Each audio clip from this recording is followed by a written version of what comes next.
Assalamualaikum warahmatullahi wabarakatuh. Innal hamdalillah nahmaduhu wa nasta'inuhu wa nastaghfiruh wa na'udzu billahi min sururi anfusina wa min sayyiati a'malina. Man yahdihillahu fala mudilla lahu wa man yudlil fala hadiya lahu. Wa asyhadu an la ilaha illallah wahdahu la syarika lahu wa asyhadu anna Muhammadan 'abduhu wa rasuluh. Allahumma salli wa sallim wa barik ala Muhammadin sallallahu alaihi wa ala alihi wa ashabihi wa man tabi'ahum bi ihsanin ila yaumiddin, amma ba'd. Bersyukur kita pada malam yang berbahagia ini berjumpa kembali di satu majelis yang kita harapkan Allah memberikan kita ilmu yang bermanfaat untuk kehidupan kita, dimudahkan kita mengamalkannya serta istiqomah di dalamnya hingga datangnya kematian menjemput kita. Semoga salawat dan salam selalu tetap terlimpah kepada Nabi kita, qudwah dan uswah kita, Muhammad bin Abdullah sallallahu alaihi wasallam. Demikian pula untuk keluarga beliau, keturunannya, para sahabatnya dan seluruh pengikutnya hingga tegaknya hari kiamat. Bapak, Ibu, saudara-saudari yang dirahmati Allah, malam ini kita melanjutkan pembahasan kitab Riyadhus Shalihin, penjelasan dari Syekh Salim bin Id Al-Hilali, yakni masuk kepada bab yang ke-50, yakni tentang al-khauf, takut. Al-khauf, takut. Yang dimaksud di sini yakni takut kepada Allah Jalla wa Ala. Di antara amalan hati, amalan hati yang wajib ada pada setiap seorang yang beriman, yakni al-khauf. Al-khaufu fazza'ul qalbi. Takut itu adalah kekhawatiran hati. Mim makruhi yanaluhu, yakni terhadap apa yang telah diperolehnya dari apa yang tidak disukai, yang dibenci. Au mahbubun yafutuhu, atau perkara yang dicintainya yang telah hilang. Dia mendapatkan sesuatu yang dibenci, itu tidak disukai, ditakutkan. Apalagi yang ditakutkan yaitu kebaikan yang hilang. Karena orang ketika mendapatkan nikmat itu hilang akan takut. Makanya Allah katakan dalam surah Al-Baqarah, "Walanabluwannakum bisyai'im minal khaufi." Kami uji kalian yakni dengan takut. Di antara takut itu apa? Yakni wa naqsim minal amwal wal anfus, kekurangan harta, hilangnya sebagian harta atau bahkan keseluruhannya, hilangnya jiwa. Karena keberadaan dari harta, keberadaan dari keluarga itu nikmat. Hilangnya apa yang dicintainya itu ditakuti. Dan itu salah satu di antara ujian yang Allah berikan kepada manusia. Wa sababuhu tafakkuril mar'i fi 'uzmatillahi. Di antaranya takut itu disebabkan karena bayangan seseorang terhadap keagungan Allah.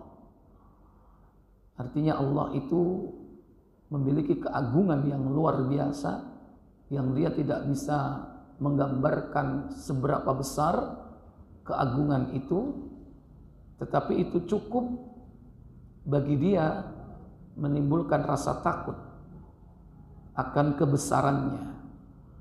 Wa nadharuhu fi taqsirihi, atau karena dia membayangkan tentang kelalaian dirinya kepada Allah Jalla wa Ala. Wa ihmalihi, dan juga karena sempat barangkali melalaikan Allah Jalla wa Ala, atau meremehkan Allah Jalla wa'ala. Dan takut itu juga disebabkan wa muraqabatihi li khaliqihi, karena sebab Allah Jalla wa'ala itu selalu mengawasi sehingga orang itu takut, karena tidak ada sejengkal tempat di muka bumi ini melainkan senantiasa dalam pengawasan Allah Jalla wa'ala.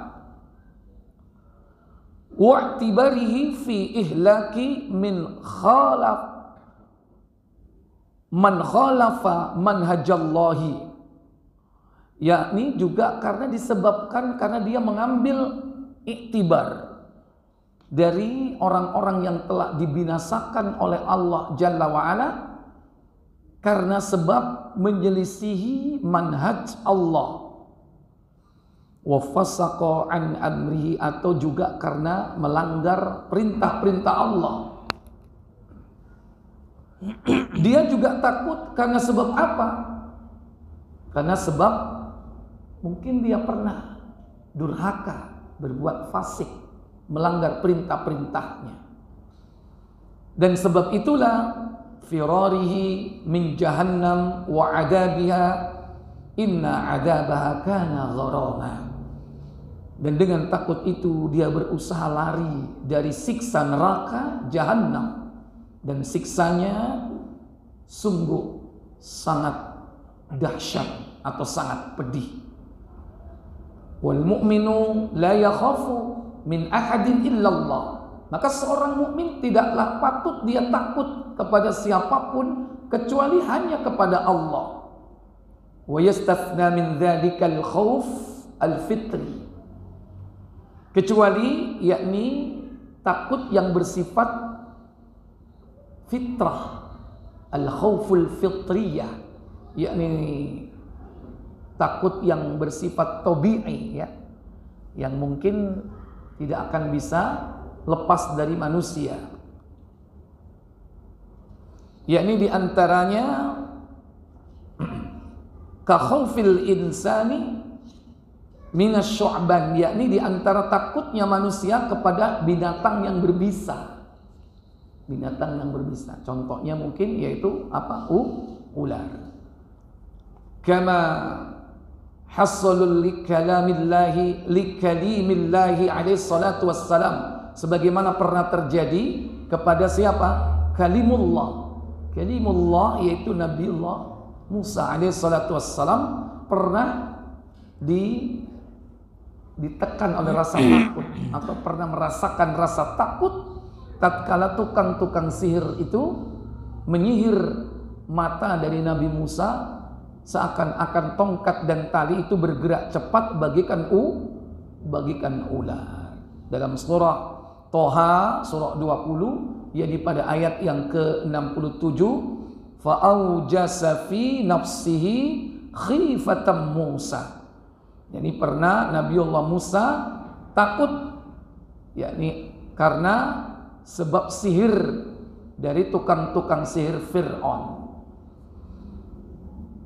Wa khauful mar'i, dan juga takutnya seseorang, yakni ad-di'ba ala ghanami, karena serigala, ya. Karena sebab serigala yang akan menerkam kambing piaraannya atau yang digembalakannya. Wajar apabila pengembala itu takut kepada keberadaan serigala yang akan memangsa kambing-kambing yang menjadi amanahnya. Itu termasuk di antara takut-takut yang fitri, merupakan fitrah. Sama dengan takutnya orang, ya, mungkin dengan api. Takut nggak dengan api? Wah, saya nggak punya takut kecuali sama Allah. Ya udah, ada api, gimana? Dingin lah. Wah, saya nggak takut kecuali kepada Allah. Ada kabel tegangan tinggi, dia paham? Nah, dipegang. Katanya nggak takut kecuali sama Allah. Nah, itu salah kaprah kalau seperti itu. Silakan dicoba, mateng pasti, ya. Nah, takut seperti itu adalah takut yang bersifat tabi'i, tabiat dasar yang wajar, diperbolehkan di dalam Islam. Ya, kama fi hadits Khabbab ibn al-Arat, yakni di dalam sahih cerita tentang Khabbab bin al-Arat, yaitu tentang takutnya dia terhadap serigala. Wa yukhawwifullahu ibadahu taratan binafsih. Ada kalanya Allah itu menakut-nakuti hambanya, ditakut-takuti, itu bagus.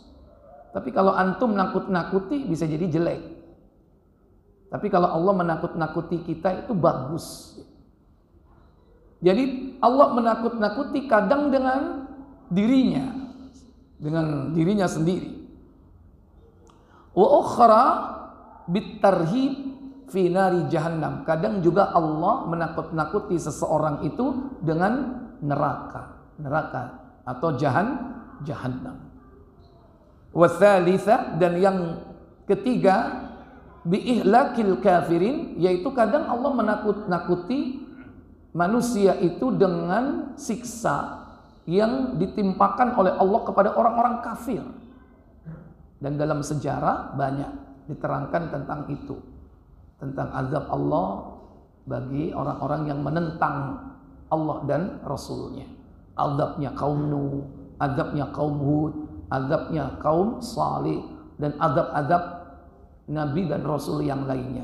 Bahkan juga siksa Allah yang mungkin hari ini ditimpakan kepada orang-orang kafir. Itu bagian daripada cara Allah untuk yukhawwifu ibadahu, yakni menakut-nakuti hamba-hambanya, dan itu baik untuk kita. Wa ya'biru 'anil khawfi fil Qur'an bil faza'. Al-Qur'an banyak mengungkapkan takut itu dengan beberapa istilah. Di antaranya al-faza', kemudian war-raw, war-rahbatu, wal khifatu, ya, dan banyak yang lain. Wal khasyah juga termasuk bisa diartikan dengan takut. Kama qala Allah Ta'ala, sebagaimana Allah Ta'ala berfirman di dalam surah Al-Baqarah, wa iyaya farhabun, dan hendaklah kalian kepada akulah atau kepadakulah kalian hendaknya apa? Farhabun, yaitu takut. Itu Al-Baqarah ayat berapa itu? 40 ya. Ini dipotong di ujungnya saja itu. Kalau tidak salah kalimat awalnya Allah katakan, ya bani Israil adhkuru ni'mati allati an'amtu alaikum wa aufu bi ahdi ufi bi ahdikum wa iyaya farhabun. Benar ya? Surah Al-Baqarah ayat 40. Ini cara Allah menakut-nakuti siapa? Orang-orang Yahudi ketika itu, yang sudah ditunjukkan nikmat-nikmatnya, ya. Dan mereka sudah buat perjanjian, dan kecenderungan mereka untuk selalu berusaha menyelisihi perjanjian itu. Makanya Allah perintahkan untuk takut. Ya'murullahu ibadahu bi khasyatihi wal khawfi minhu la'allahum yarji'una ilal haqq. Allah memerintahkan hamba-hambanya agar memiliki rasa takut, agar mereka kembali kepada kebenaran, dan juga wal it'adhu bil qur'ani, agar mereka merujuk kepada Al-Qur'an, mengamalkan Al-Qur'an, bijtinabi, yakni zawajirihi, dan menjauhi perkara-perkara yang dilarangnya, wamtithali awamiri, dan juga dalam rangka untuk selalu melaksanakan perintah-perintahnya, wa tasdiqi akhbari, dan juga agar mereka membenarkan berita atau apa saja yang berasal dari Allah dan Rasulnya. Kadang banyak orang itu tidak membenarkan apa yang dari Allah dan Rasulnya. Kenapa? Karena dia nggak punya rasa takut. Ketika Allah menerangkan tentang neraka, ketika Rasul menerangkan tentang siksa kubur, mereka tidak punya rasa takut. Sehingga apapun kabar darinya tidak digubris, Ya, tidak diperhatikan. Wa hadza al-kalamul ilahi, dan inilah kalam ilahi yang tidak lain berfungsi akidun fit takhsisi lima fihi minat taqdimi min takrimil maf'uliyah. Nah, ini merupakan yakni kalam Allah atau kalam ilahiyah dalam rangka untuk memperkuat yakni apa yang dikhususkan padanya, yakni agar mereka yakni berusaha untuk mengutamakan perasaan takutnya, dan itu diulang-ulang terus agar senantiasa mereka ingat kepada Allah tabaraka wa taala. Kemudian farhabun, makna farhabun di situ maksudnya agar takut, li adillati ala annal mu'mina, merupakan dalil yang menunjukkan bahwa seorang mukmin la yarhabu ahadan wa la yakhafu syai'an illa Allah tabaraka wa taala, bahwa tidaklah seorang mukmin itu takut kepada siapapun melainkan hanya takut kepada Allah tabaraka wa taala. Kemudian wa qala Allah taala, juga firman Allah taala di dalam surah Al-Buruj. Surah Al-Buruj yakni pada ayat yang ke-12. Pada ayat ke-12 disebutkan di situ, inna batsya rabbika lasyadid, sesungguhnya hantaman atau siksa Rabbmu itu sangat keras. Batsya, ini hantaman itu atau siksa. Ini pukulan yang Allah lakukan kepada orang-orang yang diadab itu sangat keras. Yukhbiru ta'ala anna akhdahu lidh-dhalim, Allah mengabarkan pada ayat itu bahwasannya siksa Allah bagi orang-orang yang zalim, idza akhadahu akhdan syadidan, maka jika dia disiksa pastilah dia akan disiksa dengan keras, karena tidak ada yang bisa menyiksa sebagaimana Allah menyiksa. Wa qala Allah taala, juga firman Allah taala dalam surah Hud, yakni surah 11, yakni pada ayat 102 sampai dengan 106. Coba dibuka surah Hud ayat 102 sampai dengan 106. Ya. Allah Jalla wa Ala berfirman, wa kadzalika akhdhu rabbika idza akhadhal qura wa hiya zalimuhu inna akhdahu alimun syadid. Ya, tolong dibantu terjemahkan. Dan begitulah azab Rabbmu apabila dia mengazab penduduk negeri-negeri yang berbuat zalim, sesungguhnya azabnya itu adalah sangat pedih lagi keras. Ya, yang kedua di sini disebutkan alimun, pedih, syadidun yakni keras. Ini sifat daripada azab Allah Jalla wa Ala. Kemudian Allah katakan inna fi dzalika laayatan liman khafa adzabal akhirah. Kata Allah, sesungguhnya, lanjut, sesungguhnya pada yang demikian itu benar-benar terdapat pelajaran bagi orang-orang yang takut kepada azab akhirat. Iya, jadi azab yang ditimpakan oleh Allah kepada penduduk bumi di antara orang-orang kafir, orang-orang zalim, tujuannya apa? Untuk menakut-nakuti. Dan itu efektif, sangat efektif bagi orang-orang mukmin. Karena itu merupakan ayat-ayat Allah. Inna fi dzalika laayat. Ayat Allah untuk siapa? Liman khafa, bagi orang yang takut. Siapa yang takut? Orang mukmin. Takut kepada apa? Yakni azabal akhirah. Yakni azab akhirat. Karena azab dunia itu tidak sedahsyat azab di akhirat. Bahkan azab akhirat itu dilipat gandakan. Kalau tidak disiksa di dunia, maka dia akan disiksa yakni dalam keadaan terhina. Yudha'af lahul adabu yaumal qiyamah. Dalam surah Al-Furqan 25, yaitu pada ayat yang ke 69 ya, akan dilipat gandakan adabnya kelak pada hari kiamat muhana, dalam keadaan terhina. Oleh karena itu orang mukmin takut kepada azab dunia, tapi dia lebih takut terhadap azab apa? Azab akhirat. Dzalika yaumun majmu'un lahun nasu wa dzalika yaumun mashhud. Apa kata Allah? Itulah hari di mana manusia dikumpulkan. Lanjutannya 103 ya. Wa dzalika yaumun mashhud, dan pada hari itulah disebut dengan hari disaksikan. Yakni disaksikan oleh seluruh malaikat. Pada ayat berikutnya, wa ma nuakhiruhu illa li ajalim ma'dzur. Apa kata Allah? Dan kami tiada memundurkannya melainkan sampai waktu yang tertentu. Iya, seakan-akan dimundurkan padahal tidak ada dimundurkan.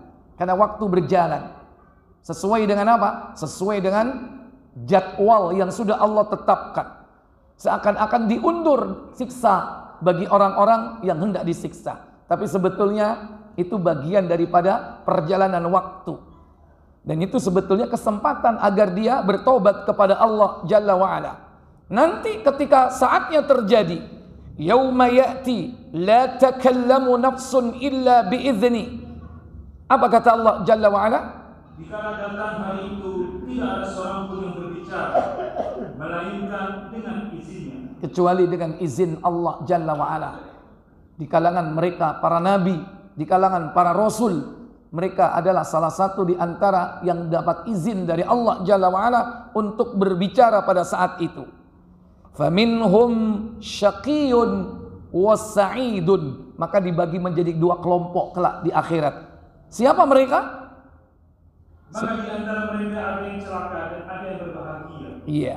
Fa ammal ladzina syaqu fa fin nari lahum fiha zafiru wa syahiq. Apa katanya? Adapun orang-orang yang celaka, maka tempatnya di dalam neraka. Bagaimana keadaan siksa di neraka? Begitu dahsyatnya sampai digambarkan sifat ahli neraka itu dengan apa? Di dalamnya mereka mengeluarkan dan menarik nafas dengan merintih. Iya, mereka mengeluarkan dan menarik nafas dengan merintih. Jadi rintihan itu seperti apa? Seperti orang bernafas. Nafasnya itu rintihan. Sebagaimana ahli surga, nafasnya adalah zikrullah. Dia menarik nafas, mengeluarkan nafas, itu zikir, itulah ahli surga. Sebagaimana orang-orang ahli neraka, dia menarik nafas, mengeluarkan nafas adalah rintihan. Itulah gambaran bagaimana sifat ahli neraka agar kita apa? Takut. Karena kita diperintah oleh Allah takut. Wujud takut kepada Allah salah satunya takut siksa Allah. Makanya Allah katakan fattaqun nara. Maka berhati-hatilah, peliharalah dirimu dari neraka. Artinya apa? Takutlah kau kepada neraka. Yaqulullahu ta'ala, firman Allah ta'ala, wa kama ahlakna ulaikal qurunu adh-dhalimatul mukadzibah. Sebagaimana kami telah membinasakan mereka orang-orang terdahulu karena sebab yakni kezaliman dan kedustaan mereka, lirusulina naf'alu bi'asba'ihim, di mana mereka mendustakan para rasul, yakni dengan cara melakukan perbuatan-perbuatan penentangan terhadap mereka. Wa hiya dzalika ayatun wa mau'izatun wa i'tibarun ala sidqi mau'idina fil akhirah. Dan inilah merupakan ayat-ayat yang membuktikan yakni bahwa nasihat, iktibar yang terjadi pada manusia itu menunjukkan akan benarnya janji kami dalam kehidupan akhirat. Alladzi yajmi'ullahu fil awwalina wal akhirin, di mana Allah Jalla wa Ala mengumpulkan manusia mulai dari awal sampai akhir. Wa tahduruhul malaikatu, dan malaikat ketika itu dihadirkan. Wa yajtami'u fihi rusul, dan para rasul ketika itu dikumpulkan oleh Allah Jalla wa Ala. Wa tahsyurul khalaiq, dan pada saat itu seluruh makhluk dikumpulkan, minal ins wal jin wat thair wal wuhush wad dawab, dan ketika itu manusia pun, jin dikumpulkan, burung, binatang buas, hewan-hewan piaraan, semua dikumpulkan oleh Allah Jalla wa Ala. Wa yahkumu fihil adilu, maka Allah yang maha adil menghukumi mereka semua. Alladzina la yazlimu mithqala dzarrah, di mana Allah sedikit pun tidak akan pernah mendolimi mereka. Wa inna tilka hasanatan yudha'afuha, maka sesungguhnya Allah Jalla wa Ala akan melipat gandakan, yakni kebaikan orang yang berbuat baik. Wa ma tuakhiru iqamatul qiyamah, dan kiamat itu tidak akan pernah diundur, ditunda, illa li'annahu sabaqat kalimatullahi fi wujudi unasin ma'dudin min dzurriyyati Adam, melainkan Allah itu menunda karena sebab ketetapan Allah, kalimat Allah terhadap keberadaan manusia tertentu di antara, yakni keturunan Adam. Wadaraba muddatu ma'inatun idza inqata'at wa takamala wujudu ulaikal muqaddir khurujuhum qamat as-sa'atu, maka ketika waktu yang sudah ditentukan itu terputus dan sempurna ketetapan Allah tentang keberadaan mereka, maka kemudian Allah tegakkan janjinya yang telah ditetapkannya, maka terjadilah yakni kiamat. Fa idza ja'atis sa'atu la yatakallamu ahadun illa biiznillah. Jika itu terjadi, maka tidak seorang pun berani berbicara tanpa izin dari Allah Jalla wa Ala.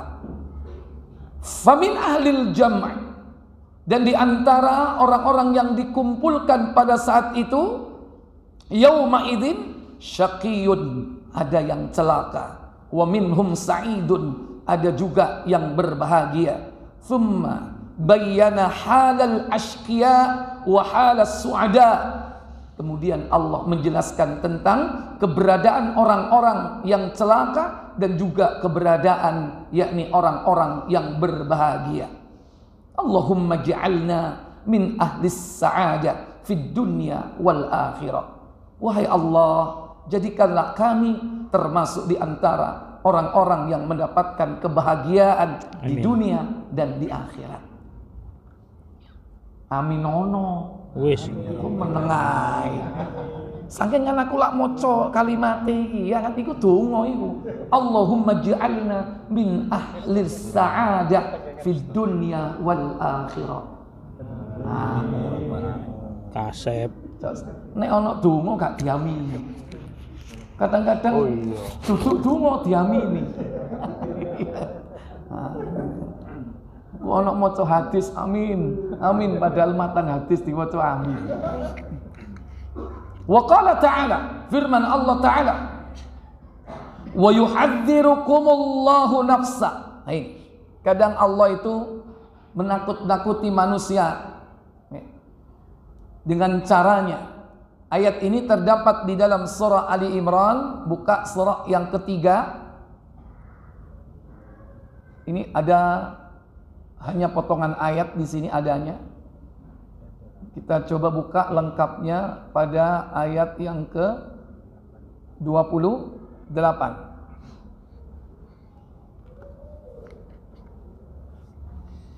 Allah Jalla wa Ala berfirman dalam ayat tersebut, La yattakhidil mu'minuna al-kafirina awliya'a min dunil mu'minin wa may yaf'al dhalika falaysa minallahi fi syai' illa an tattaqu minhum tuqa wa yuhadzirukumullahu nafsa wa ilallahil masir. Baca lengkap artinya. Janganlah orang-orang mukmin mengambil orang-orang kafir menjadi wali dengan meninggalkan orang-orang mukmin. Barang siapa berbuat demikian, niscaya lepaslah ia dari pertolongan Allah, kecuali karena siasat memelihara diri dari sesuatu yang ditakuti dari mereka. Dan Allah memperingatkan kamu terhadap diri siksaannya. Ya, Allah mengaitkan ancaman siksanya dengan masalah menjadikan teman, wali, atau bahkan pemimpin selain dari orang-orang mukmin. Artinya ini peringatan keras bagi orang-orang yang menjadikan orang-orang kafir, musuh Allah dan Rasulnya, dijadikan teman, sahabat, atau bahkan pemimpin. Wali di sini. La yattakhidul mu'minuna al-kafirina. Maka janganlah orang-orang mukmin menjadikan orang-orang kafir sebagai apa? Auliya'a, jamak daripada wali, yakni teman setia atau bahkan pemimpin, min dunil mu'min, sementara dia tinggalkan orang-orang mukmin. Wa may yaf'al dzalik, maka barang siapa yang melakukan hal itu, falaysa minallahi syai', maka lepaslah dia dari pertolongan Allah tabaraka wa ta'ala, illa an tattaqu minhum tuqa, kecuali karena sebuah strategi atau siasat untuk memelihara diri dari sesuatu yang ditakuti. Nah, tapi jelas dan terukur. Kadang kita bersiasat, strategi, seakan-akan mentaati, tapi tidak. Sama halnya seperti apa ketika orang dipaksa untuk kafir dengan ancaman mati, maka dia ucapkan kalimat kekufuran hanya di lisannya, tapi hatinya tetap salimah, hatinya tetap ikhlas kepada Allah. Nah, itu salah satu contohnya. Dalam rangka apa? An tattaqu minhum tuqa, karena dalam rangka sesuatu yang ditakuti dari mereka. Wa yuhadzirukumullahu nafsa, dan Allah memperingatkan atau menakut-nakuti manusia itu dengan dirinya, nafsa. Maksudnya apa? Dengan siksanya. Di antara nama Allah yaitu Al-Muntaqim. Al-Muntaqim apa? Yang maha membalas, maha menyiksa. Ojo sing enak-enak tok ae sing diyakini. Rahman, Ar-Rahman, Ar-Rahim, Al-Ghafur. Sehingga apa? Sampai saat ini tetap merajalela dalam dosa. Kenapa? Allah Maha Pengampun, penerima tobat, tapi tetap enggak tobat-tobat, ya. Tapi dia lupa bahwa Allah punya salah satu namanya Al-Muntaqim, Maha membalas. Belum lagi Al-Jabbar, yang sewenang-wenang, Al-Mutakabbir, sombong. Ini.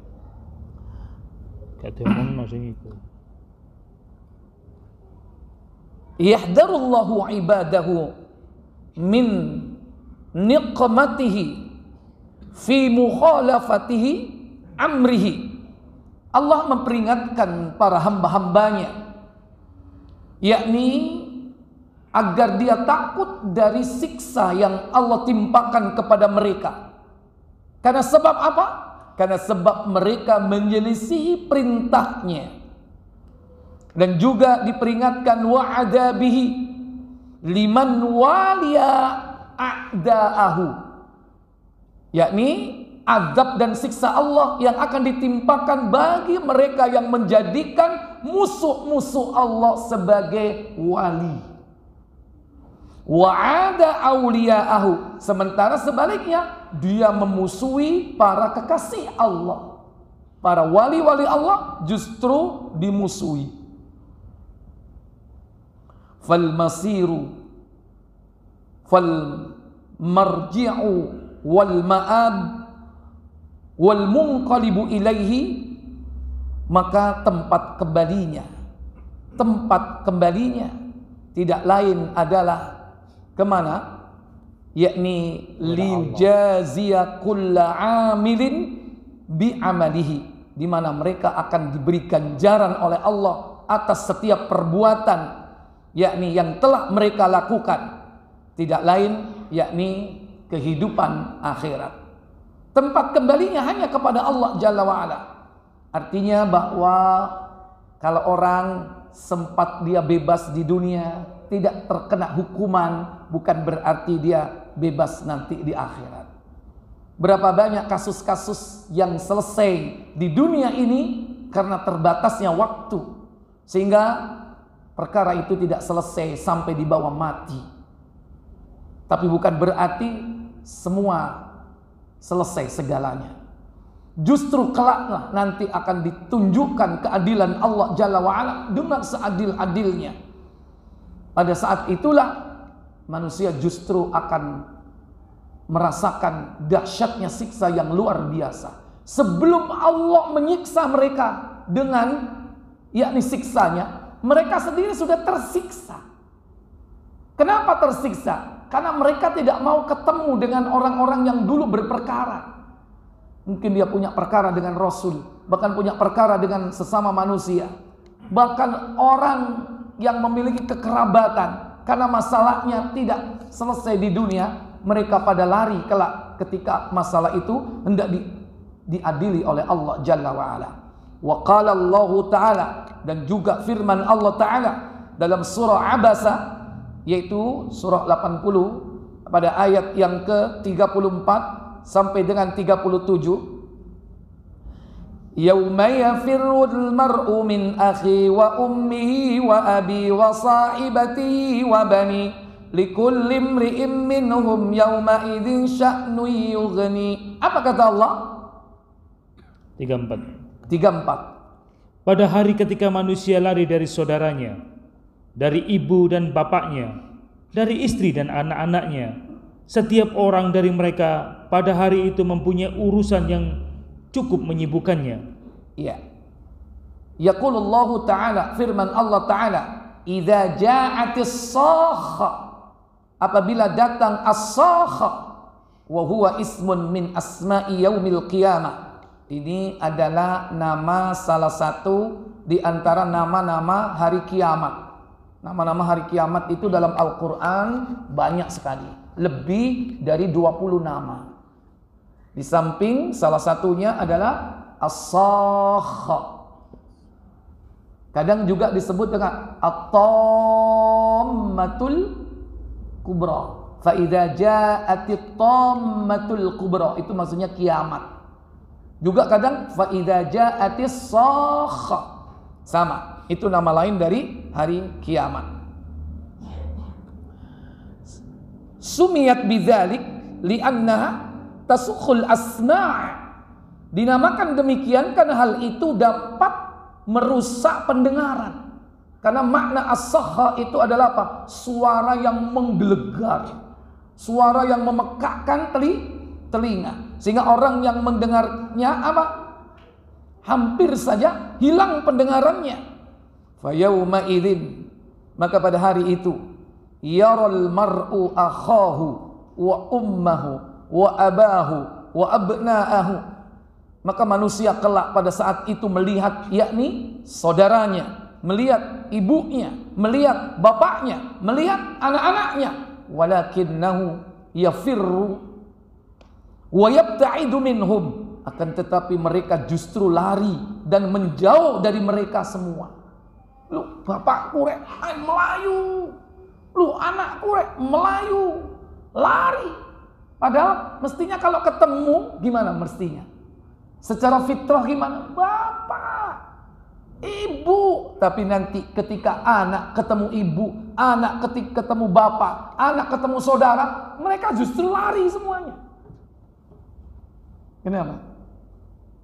Karena ternyata ada masalah-masalah yang harus dipecahkan pada saat itu. Karena masing-masing kita ini punya tanggung jawab antar sesama anggota keluarga. Baik, silakan azan dulu.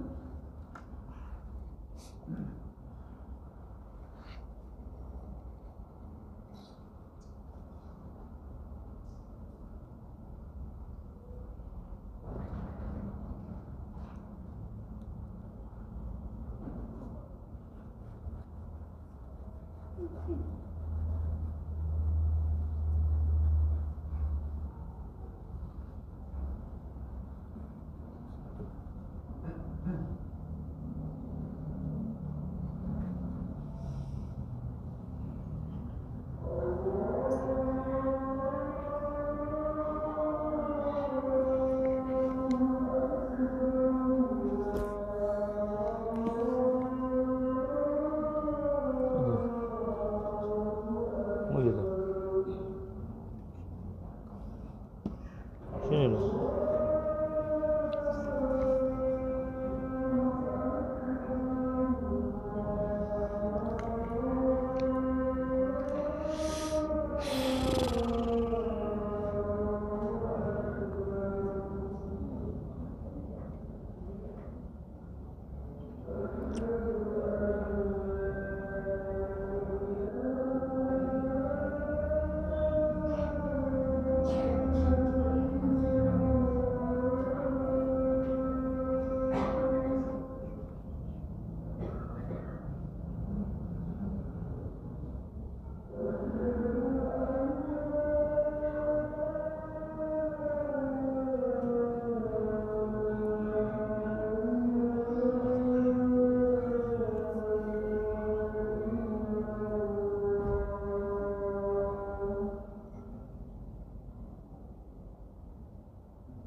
Baik Bapak Ibu, saudara-saudari sekalian, kita lanjutkan.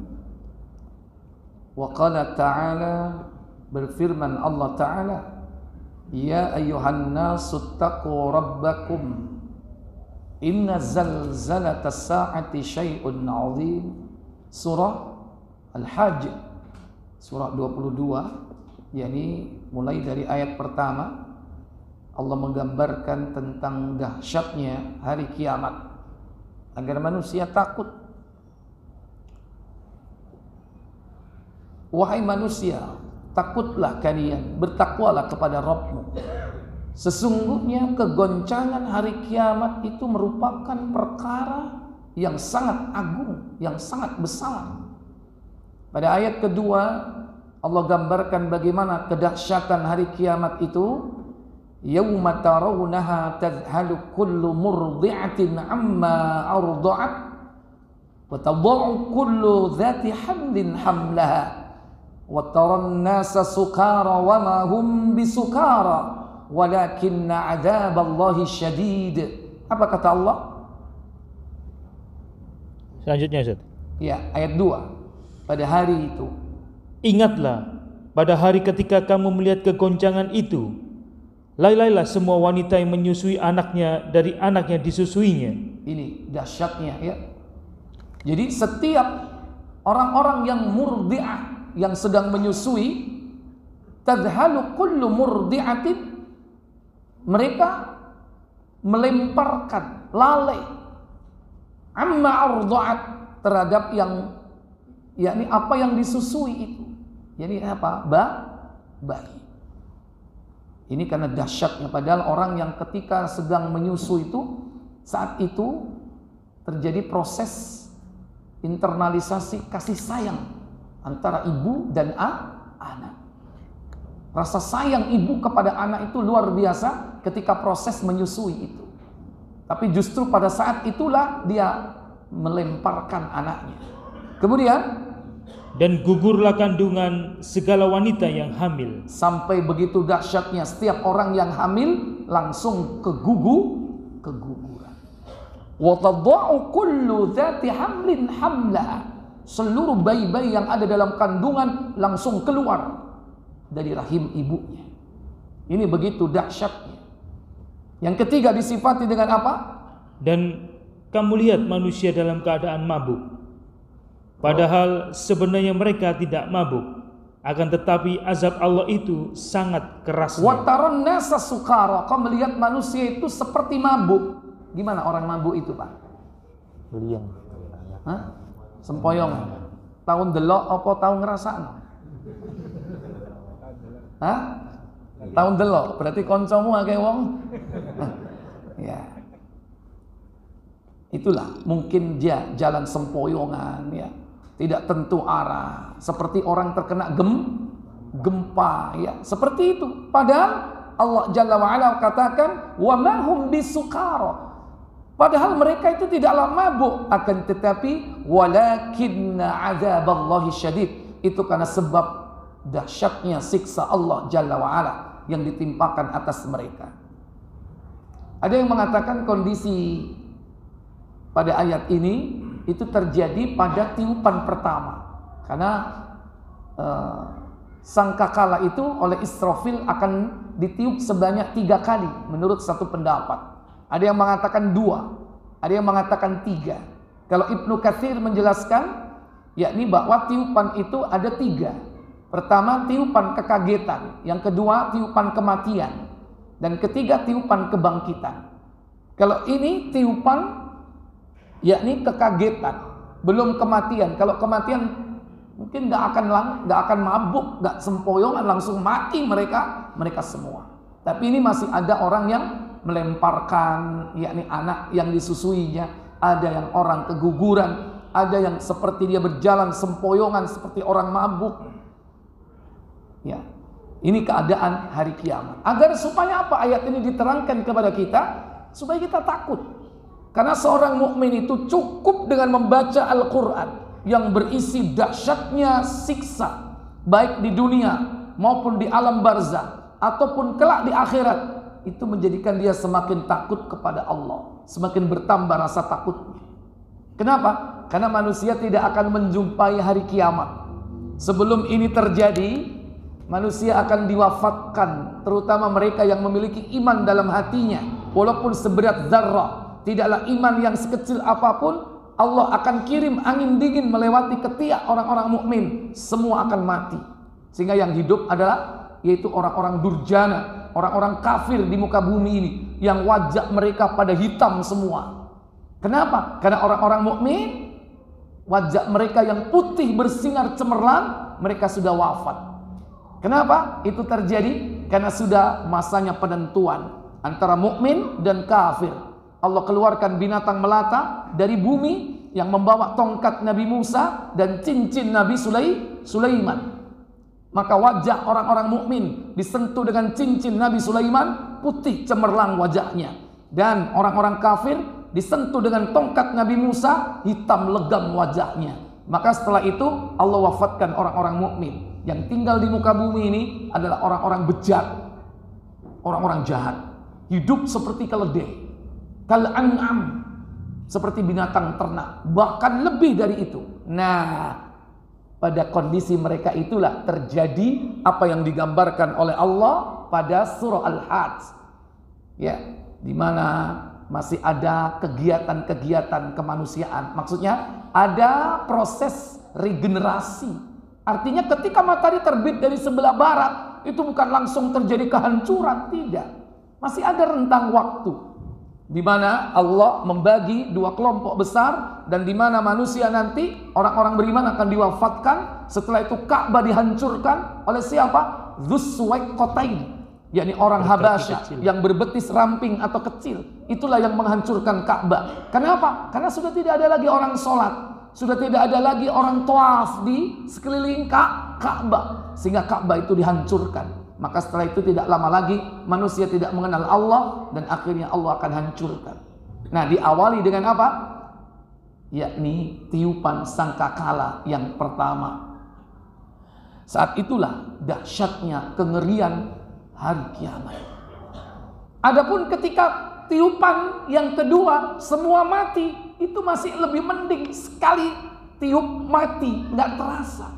Tapi kalau tiupan pertama sehingga dia terjadi kegoncangan yang hebat, takut dalam hatinya, fisiknya juga takut, maka itulah bentuk daripada siksa bagi orang-orang kafir kelak. Semoga kita tidak menjumpai masa zaman seperti itu. Insyaallah. Ya, Dajjal turun teko sik suwe, tapi ingat kiamat kita sendiri ini yang sewaktu-waktu bisa datang. Apa? Al-maut. Kiamat itu sudah. Wa qala Allah Ta'ala, juga firman Allah Ta'ala, waliman khafa maqama rabbih jannatan, surah Ar-Rahman ayat 46. Dan bagi orang yang takut kepada Allah, maka disediakan bagi mereka yakni dua surga. Yukhbirullahu Ta'ala, Allah mengabarkan dalam ayat tersebut, annal ladzina yakhafu mauqifuhu alladzi yaqifu fihi al-ibad baina yadayillahi yaumal qiyamah lil hisab. Allah mengabarkan bahwa tempat kedudukan mereka, yakni orang-orang yang takut kepada Allah di antara hamba-hambanya ketika kelak di hadapan Allah tabaraka wa taala di hari kiamat, saat mereka hendak diperhitungkan amalnya atau dihisab. Faraqaba a'maluhu, maka amalnya pun ditunjukkan ketika itu. Sehingga orang yang beriman akan berusaha untuk mempersiapkan diri dengan amalnya. Wa ahsa ahwaluhu, dan keadaannya kelak nanti juga akan diperhitungkan. Wadhabita tasrifatuhu, dan juga yakni keadaan mereka akan ditetapkan oleh Allah tabaraka wa taala, kama jaa fi qaulihi ta'ala, sebagaimana juga firman Allah taala dalam surah An-Nazi'at, surah yang ke-79 ayat 40, wa amman khafa maqama rabbih wa nahan nafsa 'anil hawa. Adapun orang-orang yang takut akan kedudukan Rabbnya, kebesaran Rabbnya, dan wa nahan nafsa 'anil hawa, dia cegah hawa nafsunya, dia kontrol nafsunya, dia tidak lampiaskan hawa nafsunya. Sebagai konsekuensi apa ini? Takut kepada Allah. Maka orang yang takut itu berarti dia orang yang mengendalikan nafsu, bisa menahan nafsunya, bisa mengendalikan nafsunya. Menahan nafsunya mungkin bagi mereka yang tidak mampu menikah, maka ditahan. Dikendalikan dengan apa? Mungkin dikendalikan dengan puasa. Salah satu contoh.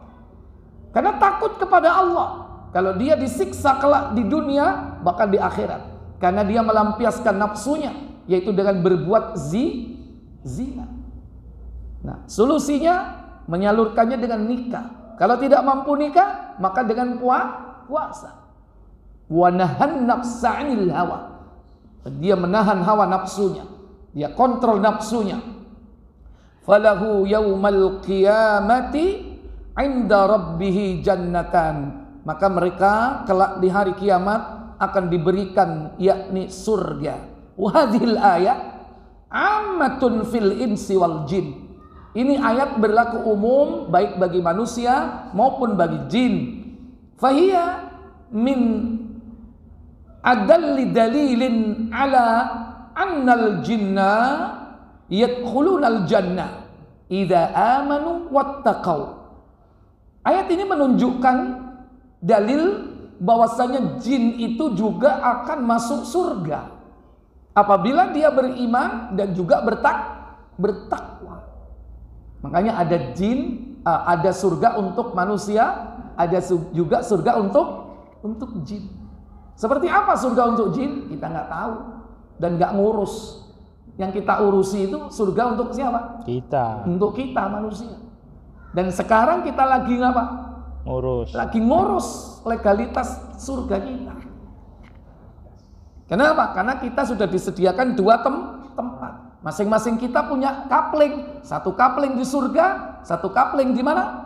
Di neraka. Kapan ngurusnya? Ngurusnya sekarang. Kapan nanti pemberitahuan legalitasnya? Nanti pada saat di alam kubur. Saat di alam kubur nanti ditunjukkan dua kapling itu. Ini loh kaplingmu dulu. Ya. Allah tidak mengizinkan neraka, Allah izinkan surga. Senang dia. Ditunjukkan dua kapling itu. Buka Sahih Bukhari. Kalau nggak salah, 693. Dua kapling itu ditunjukkan saat di alam kubur. 693 KBC Bukhari.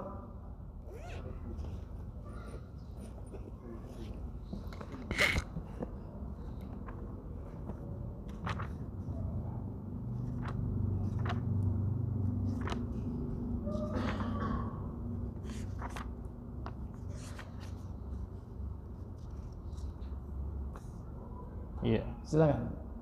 Dari Anas radhiyallahu an ia berkata, Nabi sallallahu alaihi wasallam bersabda, apabila mayat seseorang telah diletakkan di dalam kuburannya dan kawan-kawannya telah pulang, kendati pun dia mendengar bunyi trompa mereka, dua orang malaikat datang kepadanya lalu mendudukkannya dan menanyainya.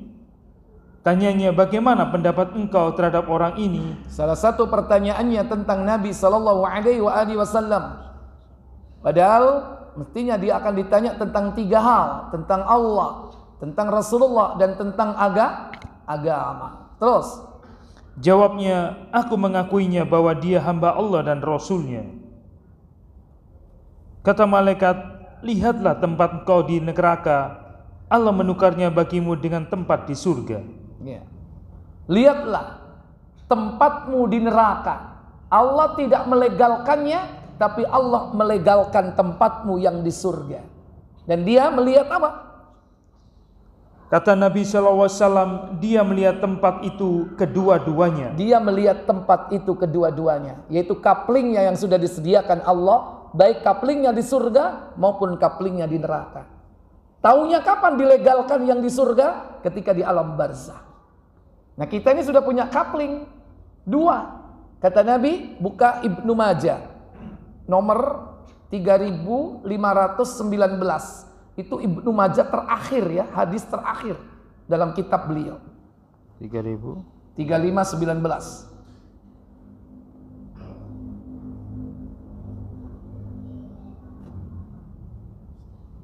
Terakhir notok.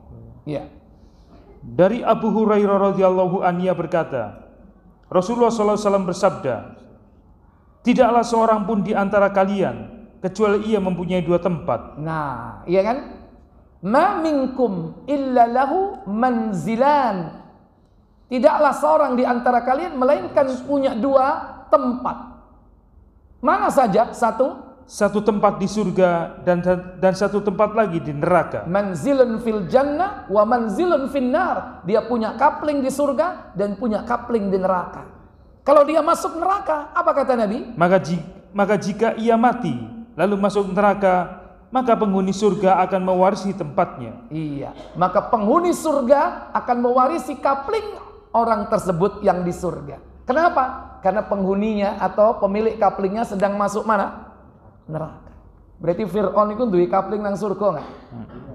Kira-kira sing cocok mewarisi kaplingnya Fir'aun sapa? Hah? Ya kau nak dalile. Tapi sing cocok ya musuhe. Sapa musuhnya Musa? Musuhnya Fir'aun. Ya baik, ya kan? Kan musuh bebuyutan. Nah ini. Nah kita ini sudah punya kapling, satu surga, satu neraka. Ngurusnya kapan? Sekarang ini. Bagaimana cara ngurusnya?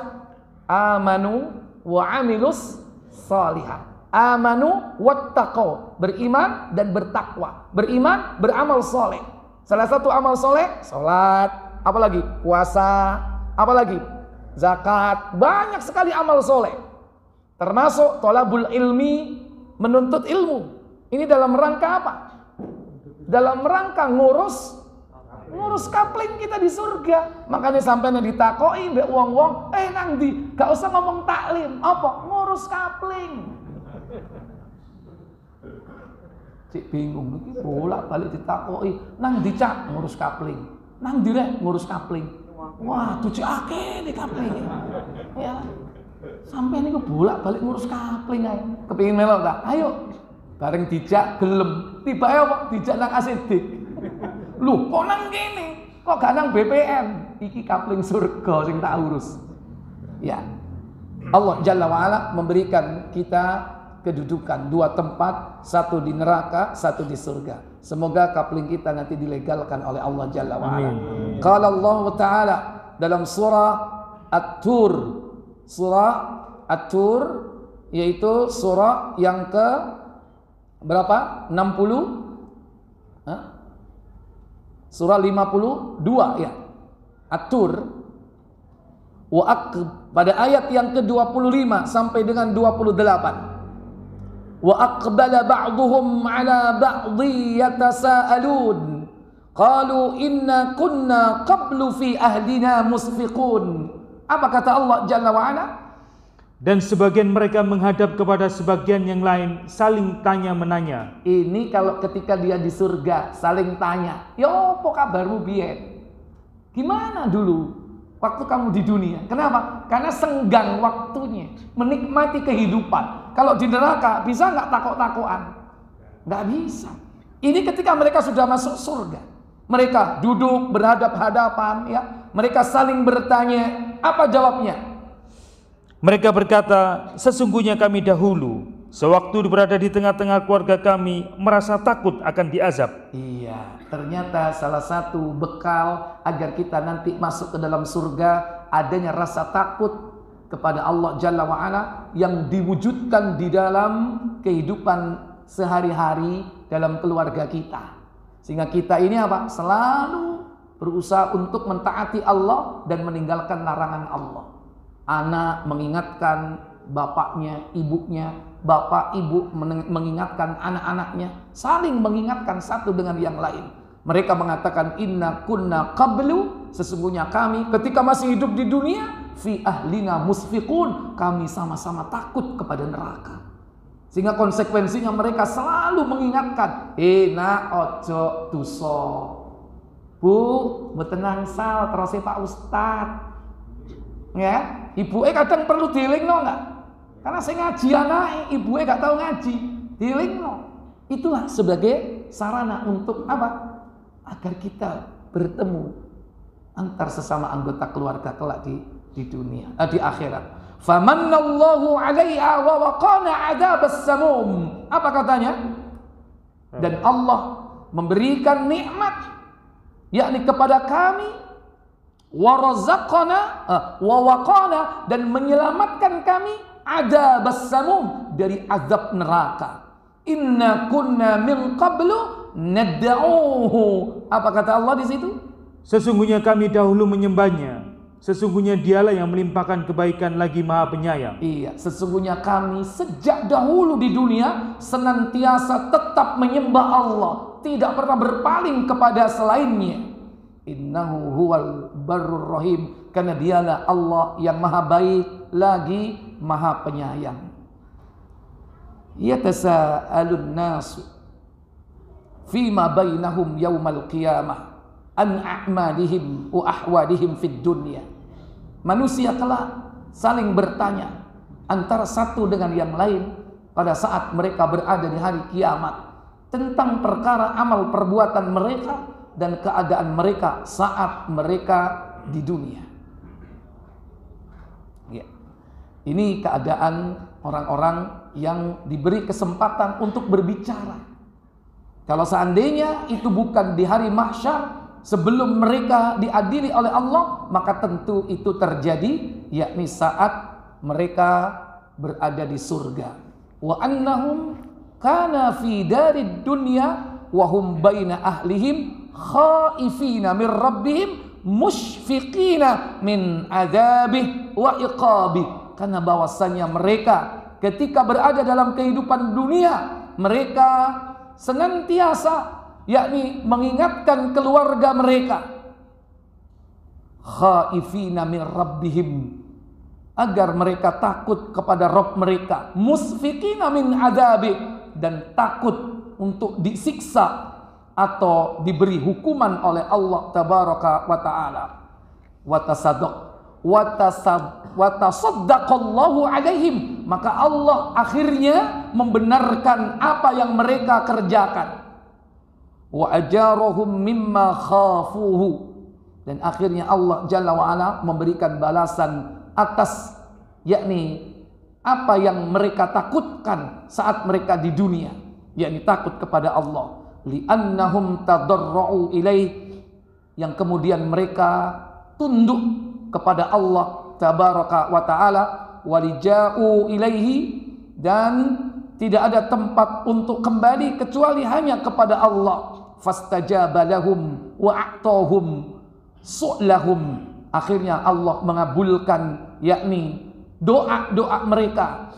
Mereka diberikan karunia apa yang telah atau yang akan mereka mintakan kepada Allah tabaraka wa ta'ala, karena dialah Allah huwal barrur rahim, yang maha baik lagi maha penyayang. Wal ayatu fil babi katsiratun jiddan ma'lumat, dan ayat-ayat berkaitan dengan hal itu di dalam Al-Quran sangat banyak dan yang sudah diketahui.